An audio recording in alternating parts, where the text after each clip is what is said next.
சல்மான் கான் வந்து இந்த weekend Saturday வந்து பாத்தீங்கன்னா சும்மோட ஸ்ருதிகா அந்த நடந்த எபிசோட் தான் பெரிய டாபிக்.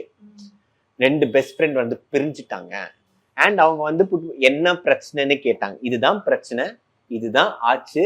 ஸ்ருதிகா வந்துட்டு சும்மா கிட்ட வந்து 2 வாட்டி வந்தா பேசுறதுக்கு, இது வந்து செட்டில் டவுன் பண்றதுக்கு. ஆனா ஷில்பா தான் நீங்க விடல, ஏன் விடல? இது பண்ணியிருந்தா அவங்க 2 பேரும் மெச்சூர்டா ஒன்னு ஷார்ட் ஆயிருக்கும், இவ்வளவு பெருசாலாம் ஆயிருக்காது.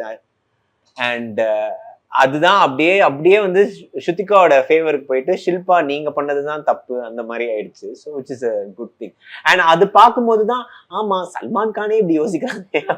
எனக்கு அந்த ஸ்ருதிகா பண்ணது நான் தப்புன்னு சொல்லல, அவளோட ரியாக்ஷன் தான் அவ்வளோ ரியாக்ட் பண்ணிருக்க வேணாமேன்னு எனக்கு தோணுச்சு. தங்க தலைவரின் வீர புதல்வரே, சூரியனாய் சுடலும் முன்னை கழகம் வாழ்த்திடும்.